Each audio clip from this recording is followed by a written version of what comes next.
빌립보 4장 6절 7절 같이 읽겠습니다. 아무것도 염려하지 말고 다만 모든 일에 기도와 간구로 너희 구할 것을 감사함으로 하나님께 아뢰라. 그래야 모든 지혜각에 뛰어난 하나님의 평강이 그리스도 예수 안에서 너의 마음과 생각을 지키시리라. 네.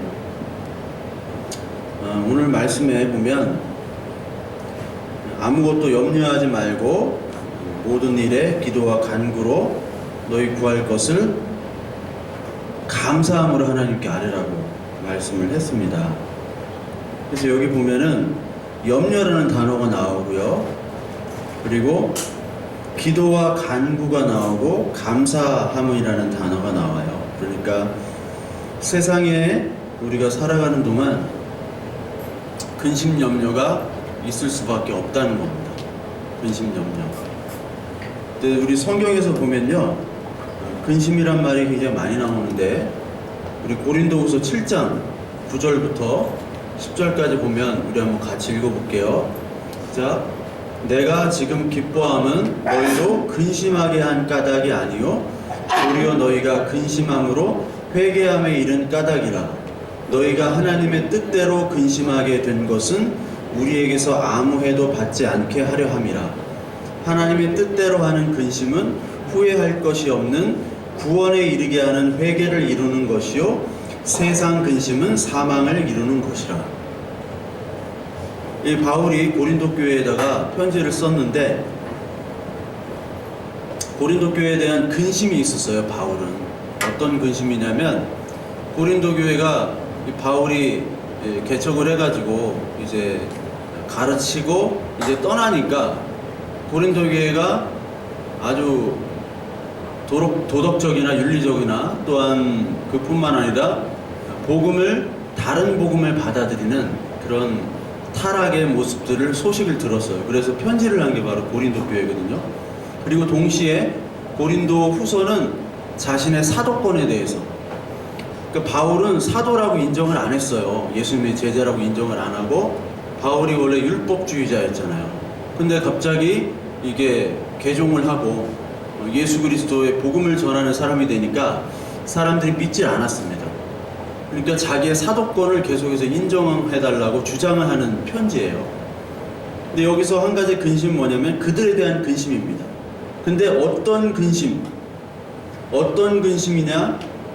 하나님의 뜻대로 근심하게 된 것은 아무에게도 해받지 않는다고 얘기하면서 동시에 하나님의 뜻대로 하는 근심은 후회할 것이 없는 구원에 이르게 하는 근심이다 라고 얘기해요. 그러니까 우리가 근심이 두 종류가 있는데 하나는 세상 근심이 있는 것이고 하나는 하나님의 뜻대로 하는 근심이 있다라는 거예요. 그러니까 우리의 근심의 본질들을 한번 살펴봐야 돼요. 내가 지금 어떤 근심을 하고 있는가. 하나님의 뜻대로 하는 근심은 무조건 우리를 회개로 인도해서 하나님의 구원에 이르게 하는 것으로 인도하는 근심입니다. 그거는 굉장히 좋은 근심인데 우리의 근심은 어떤 근심들이에요? 대부분 세상의 근심이라는 거예요. 어떻게 하면 보다 더 멀리 높이 다른 사람보다 더 낮게 아니면 이런 환경들을 바꿔볼까, 그러한 근심들입니다. 그래서 이 디모데전서 6장 10절에 이런 말씀이 있습니다. 돈을 사랑함이 일만하게 뿌리가 되나니 이것을 탐내는 자들은 미혹을 받아 믿음에서 떠나 많은 근심으로써 자기를 찔렀도다. 번역이 이렇게 나왔는데 일만하게 뿌리기는 바로 돈을 사랑하는 것이죠. 즉 돈을 사랑한다는 것은 여기서 그냥 돈만을 사랑한다는 것이라기보다도 하나님을 떠난 우상을 다 돈을 사랑하는 것이라고 표현을 했다고 보면 돼요. 그러니까 우상 숭배라는 것, 그러니까 우상 숭배가 탐심이죠. 이것을 탐내는 자들은 미혹을 받아 그리스도의 믿음에서 떠나 많은 근심이 있기 마련입니다. 그래서 우리의 모든 근심들은 하나님을 떠날 때 생기는 거예요. 그러니까 아담이 하나님을 떠났을 때 선악을 알게 하는 열매를 먹은 후에 아담이 하나님의 시선으로부터 피했잖아요. 그러니까 아담아 어디 있느냐 하나님 불렀을 때 숨었어요. 그게 뭐냐면 하나님을 떠난, 믿음에서 떠난 자들은 바로 근심이 생기기 마련입니다.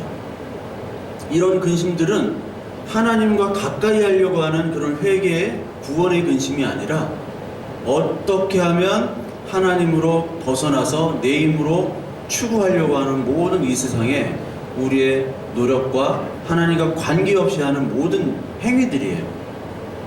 그 행위들에서 잘하는 사람이 있고 못하는 사람이 있고 그렇잖아요. 네? 내가 정말 잘하고 괜찮은 사람인 줄 알았는데 이 세상에 나보다 더 뛰어나고 훌륭한 사람들이 너무나 많습니다. 그리고 내가 이만하면 잘 사는 줄 알았는데 나보다 더 멋있고 잘 살고 행복하게 사는 사람이 많아요. 그것 때문에 근심 걱정을 하는 겁니다. 그러니까 세상의 근심은 바로 사망에 이르게 하는 근심입니다. 여기 사망이란 단어를 썼어요. 그러나 하나님의 뜻대로 하는 근심은 우리에게 생명을 주는 근심입니다. 그래서 우리의 근심의 본질이 뭔가, 지금 나는 무슨 근심을 하고 있는가, 이게 회개를 이루는 생명의 근심인가, 아니면 하나님이 주시는 근심과 전혀 관계없이 세상이 주는 근심만으로 나는 지금 염려하고 있지 않은가. 그래서 하나님께서는 염려하지 말라고 계속 그러시는 거예요. 예수님께서는. 그래서 우리는 어떠한 자들이냐? 디모데후서 6장 9절 10절 한번 볼게요. 시작. 무명한 자 같으나 유명한 자요, 죽은 자 같으나 보라, 우리가 살아있고 징계를 받는 자 같으나 죽임을 당하지 아니하고, 근심하는 자 같으나 항상 기뻐하고, 가난한 자 같으나 많은 사람을 부유하게 하고, 아무것도 없는 자 같으나 모든 것을 가진 자로다. 이게 바로 믿음의 고백입니다. 이 믿음의 고백이 되는 사람은 이 고백을 해요. 믿음이 있는 사람은. 그러나 믿음이 없고 그냥 교양을 왔다 갔다 수십 년 해도 이 고백이 안 나오면요, 가짜 고백이 아니라 진심의 고백이 안 나오면 이 사람은 아직까지 성령 하나님의 은혜를 받지 못한 사람이에요. 말씀을 읽어도 무슨 얘기인지 모르는 거예요. 그러니까 내가 원하는 말씀만 취해서 그것을 가지고 이 세상에서 좀 더 세상 근심 염려들을 바꿔보려고 하는 사람들밖에 안 됩니다. 그래서 이 근심 염려, 세상 근심 염려는 가장 중요한 게 뭐냐면, 가장 나쁜 게 뭐냐면 우리의 마음을 지키지 못하게 하는 거예요. 여기 오늘 빌립보서 4장 6절에 보면, 7절에 보면 그리스도 예수 안에서 너희의 마음과 생각을 지킨다고 그랬죠. 그래서 우리의 큰 문제 중에 하나는 뭐냐면 마음 문제예요. 마음. 우리가 다른 잘못된 선택을 하고, 그리고 우리가 믿음에서 떠난 일들을 할 때는 바로 마음이 무너졌다는 거예요.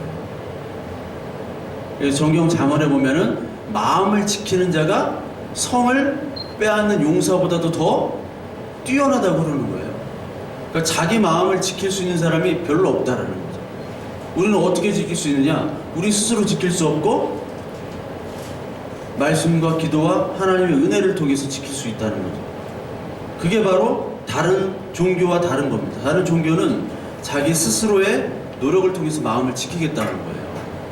그게 불가능하거든. 우리는 그 불가능성을 인정하고 하나님의 은혜, 그리고 말씀의 은혜를 통해서 우리의 마음이 지켜지도록 하는 것이 바로 우리의 기독교 신앙입니다. 그래서 우리 세상에 살아가다 보면은 스펙이 많은 아주 좋은 분들이 있어요. 그런데 그 중에 상당수가 사실 마음과 생각이 무너진 사람들이 많습니다.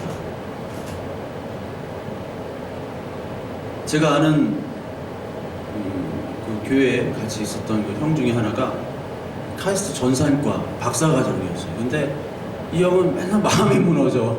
응? 내가 부럽대요. 형 내가 왜 부러워? 그러니까 건강한 것도 부럽고 뭐도 부럽고 다 부럽대요. 근데 이 형은 자꾸 너무 고민이 많아. 맨날 머리가 아프대. 그러니까 좋은 그런 스펙을 가졌음에도 불구하고 그 마음이 무너지는 거예요. 마음이 무너지니까 어떤 일도 잘 못하고 주변의 사람들도 좀 떠나고 그러더라고. 그러니까 안타까워가지고 같이 그때 같이 손 붙잡고 그때 한 2시간 동안 기도했던 것 같아요. 이 형 왜 그러냐 도대체, 응? 이 형 좀 정신 좀 차리게. 응? 스펙이 좋으면 뭐예요? 마음이 무너졌는데. 그리고 아주 예쁜 자매나 잘생긴 형제들도 마음이 무너지면은 인상이 찌그러지잖아요.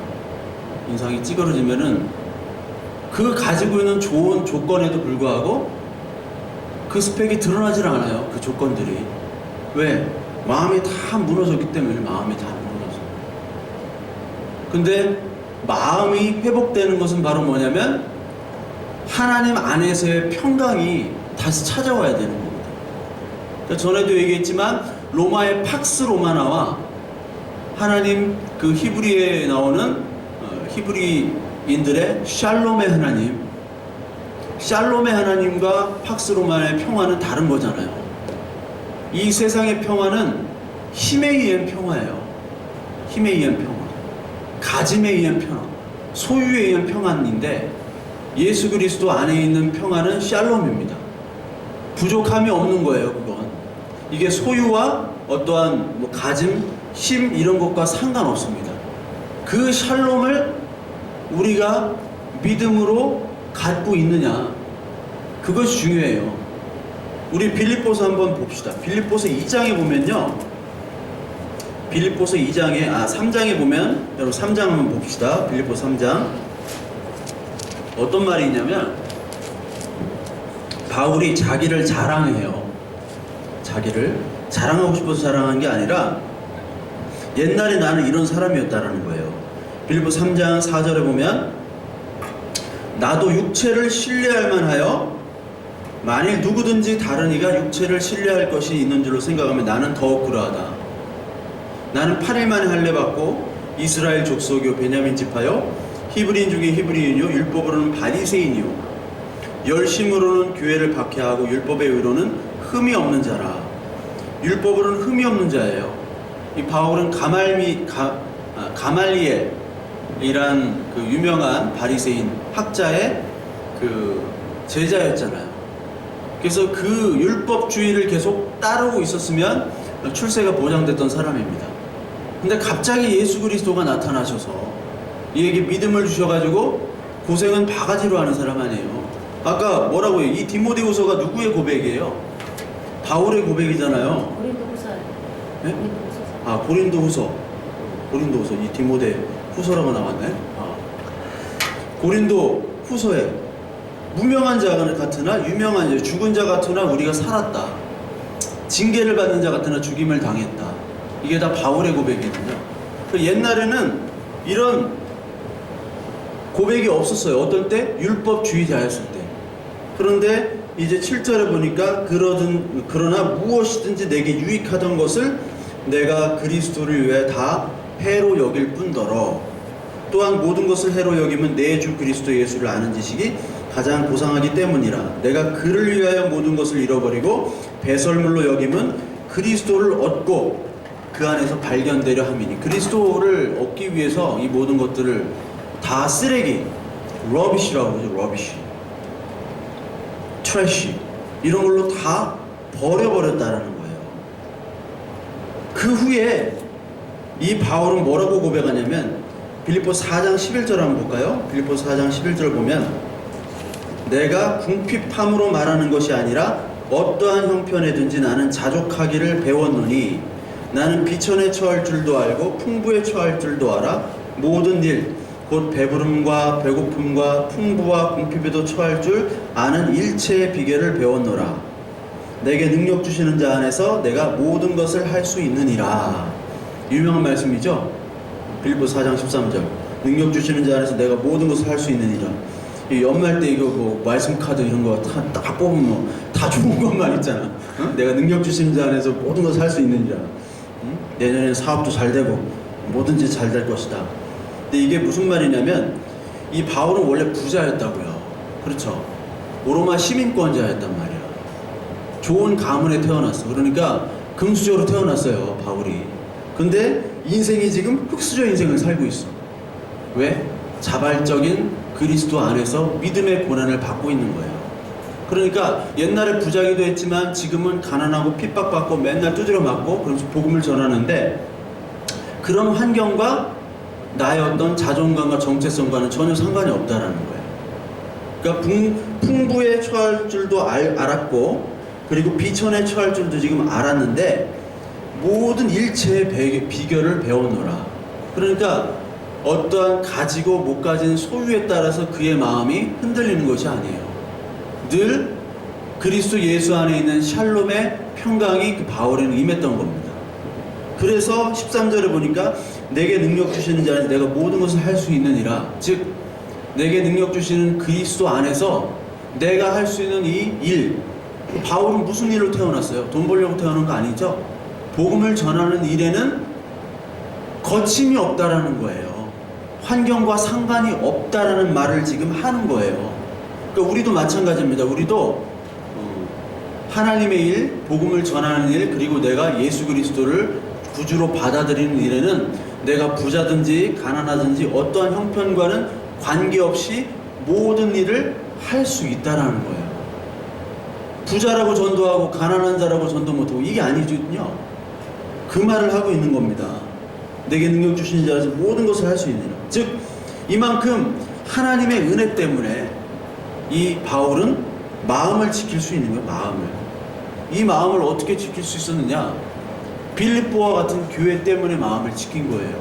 물론 하나님이 신앙을 주셨지만 바울은 인간적으로 많은 사람들에게 배반도 당하고 같이 동역했던 사람들 다 떠나가고, 디모데후서 보면은 나 혼자 남았다, 마가와 디모데 너만 남았다, 이런 식으로만 얘기하거든요.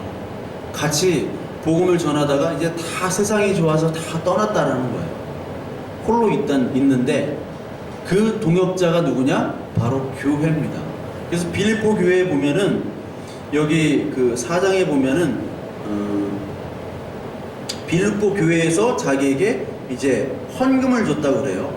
여기 빌립보 4장 15절 보면은 빌립보 사람들아 너희도 알거니와 복음의 시초에 내가 마게도냐를 떠날 때 주고받는 일 내 일에 참여한 교회가 너희 외에 아무도 없었느니라. 즉 자기에게 선교에 후원도 하고 기도와 같이 동역을 할 수 있는 교회가 바로 빌립보였다는 거예요. 빌립보 교회. 그러니까 우리가 마음을 지킨다는 건 혼자 지킬 수 없어요. 뭐가 필요하냐? 교회가 필요한 거예요. 교회가. 믿음의 모임이 필요한 겁니다. 그래서 우리는 지금 세상에 많은 근심 염려들 이 밖에 있어요. 밖에 세상에 많은 근심 염려들이 지금 우리를 죽이는 그런 염려들이 많이 있습니다. 그런데 이 예배당에 교회의 모임으로 오는 순간 그런 염려와 근심이 뭘로 바뀌어야 되냐? 기도로 바뀌어야 되는 거예요. 그게 교회입니다. 뭘로 바뀌어야 된다고요? 기도로 바뀌는 거예요. 그러니까 근심 염려가 있다면은 이것이 소위 말하는 긍정적인 생각으로 기도로 하나님이 기도 제목을 나에게 주셨구나, 기도하라고 하시는구나, 그것을 통해서 평안함이 얻어져요. 이걸 경험하셔야 돼요. 내가 어려움 속에서 하나님 앞에서 하나님 기도하라고 하시는구나, 하나님 앞에서 찬양과 기도와 감사함으로 아랠 때 오늘 4장 6절 7절처럼 그리스도 예수 안에서 우리의 마음과 생각이 평강의 하나님으로 말미암아 마음이 지켜진다는 거예요. 그래서 우리 교회 공동체가 필요한 겁니다. 교회 울타리가 필요해요. 이게 아무것도 아닌 것 같아도 아무것도 기야. 여러분 부모님들도 마찬가지예요. 십계명에서 부모님께 공경하라, 부모님 공경하라, 이 말씀이 뭐냐면 신앙의 부모잖아요. 부모가 그때 당시 이스라엘에 신앙의 부모가 있다면요, 여러분 그 부모님, 그 부모님이 우리 엄마, 우리 아버지는 아직까지 잘 몰라요, 기복주의밖에 몰라요, 성경도 몰라요 해도 여러분들에게 말씀으로 인도해 주신 하나의 징검다리 과정으로 하나님께서 주신 거예요. 그러니까 감사해야 돼. 아시겠나요? 감사하고 공경해야 되는 것이 바로 뭐냐면 하나님이 그분들을 통해서 믿음을 주셨다는 거예요. 부모님이 아무것도 아닌 것 같아. 있으나 없으나 하는 부모님들 많아요. 그런데 그 부모님 자체도 존귀하다니까요. 교회가 아무것도 아닌 것 같은데 이 울타리가 정말 중요합니다. 이 예배 아무것도 아니에요, 어떻게 보면은. 그런데 이 예배가 정말 중요하다니까요. 그걸 아셔야 돼요. 그걸 깨달아야 돼요.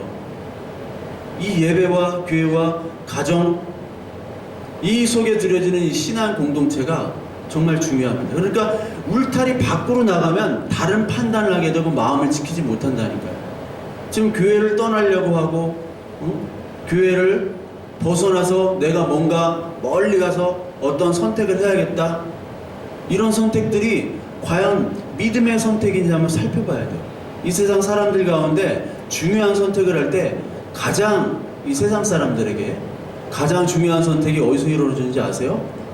술자리에서 이루어져요. 술자리에서 아, 이 사람이랑 결혼해야겠다. 아, 술자리에서 여러분 술 먹다가 보증 쓴 사람 내가 많이 알아. 건너 부자가 있는데 술자리에서만 보증 서가지고 집 5채를 날렸대요. 술자리에서만. 그러니까 술만 먹으면은 마음이 무너지는 거야, 이 사람은. 그러니까 그거를 통해서 사람이 그걸 아니까 사기꾼들이 그거를 노리는 거죠. 느헤미야, 에스라라는 성경이 있습니다. 예? 느헤미야, 에스라. 느헤미야가 포로로 끌려와가지고 뭐를 줬어요? 성벽을 줬어요. 성벽. 예루살렘에 성벽이 무너졌잖아요. 지금까지 무너져 있죠. 성벽을 짓는 건 뭐예요? 울타리를 짓는 거거든요. 왜 울타리를 졌어요? 그냥 무너졌으니까 졌죠.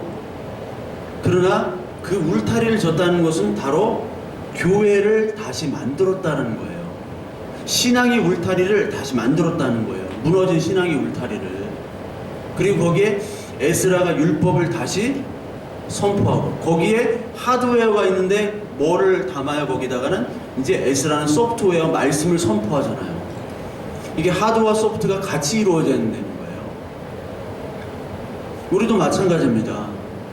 여기 안에 우리가 찬양하고 기도하고 말씀이 있지만 이 울타리가 있어야 돼요. 울타리가 없으면 다른 판단을 한다니까요. 마음이 계속 흔들려요. 마음이 그때그때마다 신앙 감정에 따라 선택을 하게 되는 거예요. 그러려면 우리는 하나님 앞에서 평강을 유지해야 되는데, 먼저 우리의 가장 해야 될 것은 바로 감사로 하나님께 알아야 됩니다. 감사. 조금 감사하시죠? 감사를 잃어버리면 안 돼요. 감사는 실력입니다. 우리 믿음 안에서의 가장 최고의 실력은 감사예요. 실력이란 건 뭐냐면 자기의 축복이 머무르는 거예요. 그러니까 감사하지 못하는 사람은 축복과 하나님이 주시는 기회들을 다 날려버릴 수 있습니다. 감사라는 구절이 굉장히 많이 나오는데, 여기 보시면 첫 번째, 우리가 뭐를 감사해야 되냐? 데살로니가 후서 2장 13절 한번 보겠습니다. 같이 읽을게요. 시작. 주께서 사랑하시는 형제들아, 우리가 항상 너희에 관하여 마땅히 하나님께 감사할 것은 하나님이 처음부터 너희를 택하사 성령의 거룩하게 하심과 진리를 믿음으로 구원을 받게 하심이라. 우리를 구원하게 주신 그 하나님, 여기에 감사하면 돼요. 그러니까 기도가 어렵다고 하잖아요. 감사부터 하면 됩니다. 감사부터. 감사할 것들 많죠? 얼마나 많아요. 헬조선, 흑수저, 이런 얘기들은 우리 믿음의 단어는 아니에요. 이런 것들은 우리 믿음의 사람들은 얘기를 하면 안 됩니다. 그건 세상에 주시는 사망에 이르는 근심이지 무슨 헬조선, 흑수저예요. 외국 나가봐. 우리나라가 얼마나 천국인지 알아요. 외국은 돌아다니지도 못해요. 밤에 어디 파라과이 가보니까 낮에도 그 ATM 있잖아요. 그 현금 뽑는 거. 그 2명이 서 있더라고. 한 명은 자동 소총으로 딱 있고, 한 명은 그 산탄총, 샷건 있죠? 그걸로 딱 2명이 서 있어요. 근데 내가 지나가는데 어떤 애가 막 자꾸 나한테 양말 사라고 막 아디다스 짝퉁 양말 막 사라고 막 찔러 막. 근데 그게 낮이니까 그렇지 저녁 6시만 되면은 다 문 닫고요. 돌아다닐 수가 없어요.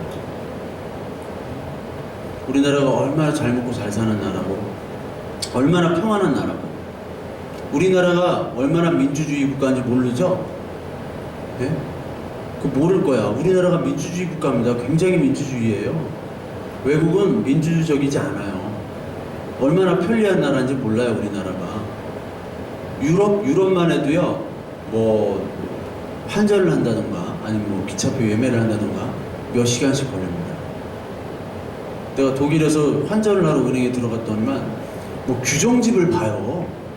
아니, 이걸 환전해주면 될 거 아니야. 무슨 규정집을 봐. 30분이 넘게 걸렸어. 미친 거 아니에요? 내가, 야, 이 독일 나라 완전 미친 나라다. 그만큼 불편해요. 그만큼.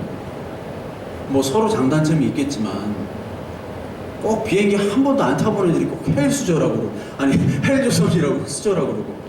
아닙니다. 우리가 감사를 잃어버리면 안 돼요. 우리는 먼저 믿음의 감사, 믿음을 주신, 구원을 주신 하나님께 먼저 감사를 해야 돼요.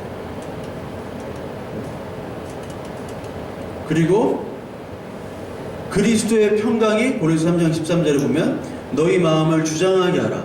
너희는 평강을 위하여 한 몸으로 부르심을 받았나니 너희는 또한 감사하는 자가 되라. 데살로니가전서 5장 18절에 보면 범사에 감사하라. 이것이 그리스도 예수 안에서 너희를 향하신 하나님의 뜻이니라. 하나님의 뜻은 뭐라고요? 감사함이에요. 감사함. 그러니까 오늘 우리가 아무리 염려와 근심이 있다 한들 우리 교회에 오는 순간 이렇게 보면 됩니다. 아, 그 염려와 근심들이 감사의 기도 제목으로 바꾸자 하면 여러분들 실력 있는 사람이 되는 거예요. 실력이란 건 뭐냐면 하나님의 축복이 임하는 겁니다. 네? 감사를 통해서 하나님의 축복이 임하는 거예요. 감사할 것들이 얼마나 많아요. 여러분들이 지금 존재하는 것도 감사하고, 응? 감사하잖아요. 그리고 남편 있는 것도 감사하죠. 대답을 안 해. 부인 있는 것도 감사하고, 애기 있는 것도 감사하고, 얼마나 감사해요. 머리 없는 것도, 샴푸 값이 안 들어가. 감사하고. 뭐 다 감사해요.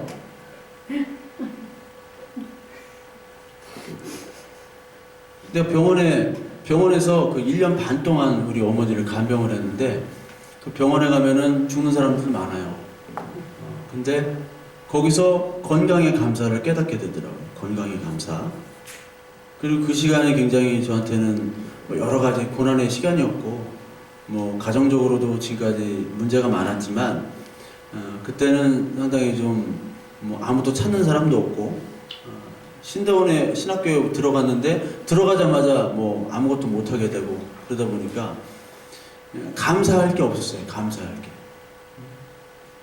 뭐 사귀던 사람 다 떠나가고, 뭐 찾아오던 인간도 없어. 찾아온 인간도. 근데 그 병원에서 1년 반의 기간을 통해서 저는 좀 많은 것들을 깨달았어요. 뭐 하는 게 없잖아요. 뭐 냉장고 청소나 하고, 내가 거의 방장이었으니까 방장. 새로운 신입들 교육, 냉장고 여기 이렇게 쓰라고 내가 교육 1년 반 살았는데 반 의사거든. 어? 그래서 제가 삼성 서울병원 구조를 다 압니다. 1년 반 살았기 때문에. 근데 그 과정을 통해서 하나님께서는 병원, 목사들이 병원 신방 많이 가잖아요. 내가 요즘은 안 가지만 옛날에는 많이 갔다고, 많이 가고 뭐 장례식도 많이 가고. 그때 하나님이 다 그때의 경험들을 통해서 환자들은 정말 이런 것들을 원하는구나. 환자 보호자는 정말 이런 게 힘들구나. 내가 뭐 너무나 잘 알죠. 그런 것들을 통해서 하나님은 하나하나씩 나에게 맞는 것들을, 부족한 것들을 하나씩 이제 채워주시는 것들을 느꼈어요. 그 당시 뭐 내가 뭐 할 수 있는 게 아무것도, 그때 내가 성경을 잘 몰랐거든. 성경 한 번도 안 읽고 신학교에 들어갔어요. 그러니까 뭐 읽을 책도 없으니까 성경도 읽고. 그때 뭐 읽을 책이 없다 보니까 이동도서가 있는데, 그때 러시아 소설들을 많이 읽었어요. 도스토옙스키, 톨스토이 이런 거 하나도 기억이 안 나요. 하도 두꺼워가지고 하나도 기억이 안 나요. 하여튼 읽었어. 응? 뭔 내용인지 기억이 안 나지만. 그러나 그 속에서 발견되는 인간의 죄와 하나님의 은혜를 계속 얘기하거든요.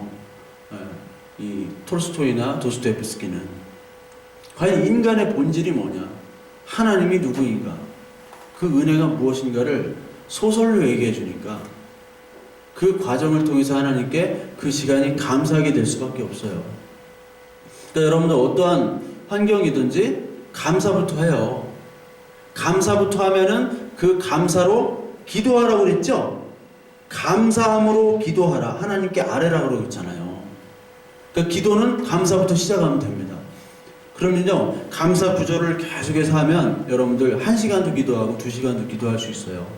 감사 기도, 간구 기도, 그리고 하나님께 그 하나님의 음성을 듣는 그런 기도, 말씀으로 기도하고, 그러면요 그게 실력이 됩니다. 어떤 스펙보다 더 큰 실력이 돼요, 그게. 왜? 하나님이 하시니까. 우린 자기 노력보다도 하나님이 하시면 된다라는 것을 믿는 사람들이니까. 아시겠죠? 그러니까 이 세상 염려 근심들은 지금 여기 우리 예배당에 들어올 때는 다 놓고 가야 되는 거예요. 놓고 가야 돼요. 그러면서 같이 합심하여 기도하면 내가 지금 마음을 지키지 못한 것들, 내가 잘못 판단하고 잘못 결정하려고 했던 것들이 다 그 공동체 기도 안에서 바뀌어질 수 있습니다. 이것이 바로 하나님이 하시면 모든 것들을 할 수 있다는 바울의 고백이었어요. 감사가 능력입니다. 감사가 가장 큰 능력이에요. 제가 진짜 감사를 많이 하는 분을 한번 뵀는데, 제가 그동안 살아오면서 이 믿음에 몸 담은 이후로, 이분의 모습 속에서 난 예수님을 봤어. 근데 다른 분들한테는 예수님을 본 적이 없는데, 여기 이태리잖아요. 이태리. 근데 제가 이제 아테네는 옆에 파트라라는 항구, 바울이 갔던 항구에서 이렇게 페리를 타고, 페리가 수영장이 있는 페리예요. 막 유람선에 수영장이 있는 유람선이죠. 거기를 타고 가가지고 바리라는 곳에 내렸어요. 바리라는 곳에 내려가지고 이쪽 쭉 더 가면 오스툰이라는 곳이 있습니다. 오스툰이. 한국 사람은 거의 안 가요. 그 오스툰인데 여기서 만난 분이 있어요. 만난 분이 있는데, 이 오스툰이라는, 이때 당시는 여름이기 때문에 낮에는 아무것도 안 합니다. 그러니까 이쪽 지중해 쪽은 저녁 7시쯤에 상점의 문을 열어요. 낮과 밤이 바뀝니다. 이게 시에스타라고 하는데, 낮잠을 자고 밤에 활동하는 거예요. 그렇게 덥지도 않은데 사실. 근데 가보니까 뭐 상점도 없고 먹을 것도 없고 환전할 데도 없고 그래가지고 그냥 공원에 자리 피고 누웠어요. 공원에 자리 피고 누웠다가 이제 아이스크림을 하나 사 먹고, 그게 저녁이야. 아이스크림 사 먹고 이제 공원에서 자고 있는데 어떤 분이 딱 나타나가지고 나한테 전도를 하는 거야. 무슨 말인지 모르겠어, 그분이 이태리어로. 근데 전도는 확실해요. 전도를 하면서 내가 여기서 잔다고 하니까 막 지나가는 사람한테 얘를 재워달라고 그래요. 미친 사람 아니에요. 막 재워달라고 그러고, 근데 안 되니까 어딜 전화해요. 친구 집에 전화. 안 되다가 자기를 따라오래요. 인신매매도 안 하냐? 장기, 응? 장기 밀매, 그런 생각도 했는데 하여튼 따라갔어. 차 타고 따라가는데 그분 집에 가가지고 집 창고에서 재워주더라고. 매트리스 깔아주고 물 주고, 그러면서 그분이 우리 같이 기도하세요. 그때는 저는 뭐 거의 믿음이 없었을 때예요. 피곤해 죽겠는데 뭘 기도를 해. 근데 하여튼 나도 신앙인인 것처럼 해야 되니까 같이 기도를 하는데, 너는 한국말로 하고 나는 이태리 말로 하겠다. 그래서 같이 포옹을 하면서 기도를 했어요. 근데 이분의 어떠한 기도나 인품이나 모습에서 저는 좀 감동을 받았습니다. 이분이 나중에 뭐라고 하냐면 자기 차에다가 전 세계 각국의 언어로 전도지를 만들어요. 차 뒤에, 뒷좌석 뒤에다가 놨더라고. 그래서 너도 한국말로 쓰라고. 저도 써가지고 줬어요. 한국 사람 오면 그걸 준다는 거예요. 이태리에서 캐톨릭 국가 아니에요. 캐톨릭 국가의 개신교교 사람을 만난다는 건 굉장히 힘든 겁니다. 그래서 요 생각지도 않은 곳에서 내가 노숙하고 있다가 만난 거예요. 이분을 만나는 바로 이분이거든. 안드레아 보첼리라고 내가 응? 이분이 개신교인이 요분 세 분인데 이분은 철도 공무원이고 뭐 부인은 아니에요. 요 엄마가 요분이고 얘는 그냥 따라 나왔어. 어떻게 엉겹결에 나오네. 사진 찍을 때. 요 아들인데. 그러니까 내가 뭐라고 하고 다니면 이때 안종환이 되게 미움받을 때요. 이태리 페루자에 있을 때. 이태리 하나 꼴렀을 때. 내가 너 이름 뭐냐면 아니라고 부르고 다녔어. 일부러. 근데 요 분이 항상 하는 말이 뭐냐면 내가 야, 참 당신 대단하다. 존경한다. 그러면 이분이 항상 하는 말이 영어를 잘 못해요. 땡큐밖에 몰라. 땡큐 지저스. 무슨 말을 하더라도 땡큐 지저스예요. 그러니까 바울의 고백처럼 나의 나된 것은 하나님의 은혜다라는 고백처럼 이분이 이 그리스도인으로 말미암아 교인이 3명인데 전도를 해도 뭐 전도가 안 되지. 근데 그 속에서 이분의 고백이 바로 뭐든지 감사하는 거예요. 그러니까 거기서 저는 야 이 이태리 여기 시골 동네 야 이런 분이 계시는구나. 저는 그러면서 우리 정호 형제가 우찌무라 간조의 제자가 가가와 도요이코라고 있거든요. 그 가가와 도요이코는 한 사람 자기가 폐병 걸렸을 때 자기를 밥 차려주고 자기의 피를 닦아준 전도자가 있어요. 목사님이. 근데 그 목사님 평생 교인이 한 명이었어. 가가와 도요이코. 근데 가가와 도요이코가 얼마나 유명한 사람인지 알죠? 중국 상해에서 활동했잖아요. 선교사로. 근데 장개석이 일본 사람들 죽이지 말라고 그랬어요. 갈 때. 해방할 때. 패망해가지고. 왜? 누구 때문에? 가가와 도요이코 때문에. 장제스, 순원, 이런 사람들이 다 송미령, 송미영, 뭐 이런 자매들을 다 같이 자매들이 장제스, 손문, 뭐 이런 사람들의 부인이 된 거예요. 근데 가가오 도요이코 때문에 이 사람들이 다 신앙을 얻었거든. 빈민들에게 빈민의 아버지였어요. 가가오 도요이코가. 우찌무라 간조도 마찬가지지만 우찌무라 간조는 무교회주의 그런 게 있는데 그게 인터넷에 몇 줄을 가지고 우찌무라 간조를 평가할 사람이 아닙니다. 내총감사함 우찌무라 간조는 그가 남긴 5,000페이지 정도의 저작물들을 봐야지 이 사람이 왜 이런 주장을 했구나를 알게 된 거예요. 그러니까 어떻게 보면은 한 명의 전도자로 이렇게 큰 인물이 키워졌다. 마찬가지로 저는 여기서 이 세 분들의 지금 이 할머니 뭐 돌아가셨나 모르겠어. 근데 언제 한번 찾아가고 싶어요. 신혼여행으로 좀 가고 싶은데 아니면 돈을 많이 벌어가지고 우리 교회들 같이 이태리 여행하면서 탁 하면 좋겠다. 근데 이분의 이러한 헌신, 감사함이 능력이더라고요. 그러니까 이분이 철도 공무원인데 역에 가보니까 뭐 이 사람은 뭐 이상한 사람이야 뭐 맨날 그런 평가를 듣는 것 같아요. 왜? 철도 공무원이 주잡이 아닌 것 같아 이 사람은. 응?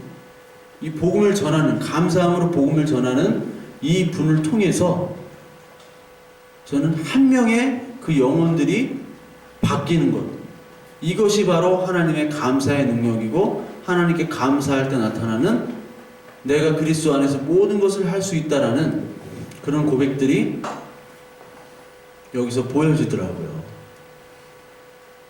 그래서 여러분들 어떠한 환경에도 감사로 하나님께 먼저 나가십시오.